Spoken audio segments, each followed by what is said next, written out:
So, what are the basics of the Christian belief? Let's have a little bit of a look. Now, we can look at this in the 3 S's is the most common way to see it. And that is sin, sanctification, and salvation. Okay? So 3. Now, let's have a bit of a look at sin in a little bit more depth, just so we can understand what I'm talking about here. So, what is a sin? A sin is a breaking of the law of God. What is the law of God? What is the 10 Commandments, the law of Moses, which is backed up by Christ in the New Testament, as well as confirming that that is what the law is. So it is a breaking of God's holy law. So then, and as we do break the holy law each and every day of our lives, we need sanctification. We need to have our sins pardoned. We need to have them taken away. We are not strong enough to pay for our own. We have enough strength to pay for one of our sins. But we have countless sins each and every day. So we need someone to help us and to take those sins away from us. To take them away from us. So how do we do this? Well, we don't, is the long and the short of it right there. We don't take away our own sin. No, that's where Christ came in. He died on the cross, and his blood was shed for all our sins. For each and every one who prays to him in true faith and asks him to take their sin away.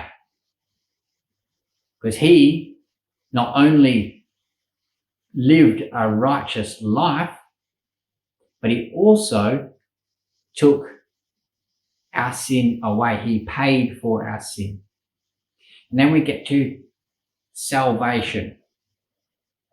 Now, when Christ paid for our sin over here, he brought us, as it were, from the negative to 0. Just an illustration. Brought us from the negative minus into 0. Still a useless person by being 0. But then he credits us by our belief in him. He accredits us his righteousness, his obedience to God. He accredits that to us. So that becomes our righteousness. He is our righteousness before God. And that is transferred to us. So according to God, we are then righteous and obedient servants before him. And so then we have access to his salvation. Now, I know this sounds really simple. Why isn't everybody doing it? Well, that's a good question. I don't know. Salvation is free. Salvation is there. And I implore you, pray to God and ask him to lead you evermore towards him and his kingdom, and to take away your sin. If you found this video useful and helpful, please consider giving it a like and subscribe, and I hope to see you on the next one as we teach biblical truth here on this channel. Have a good one.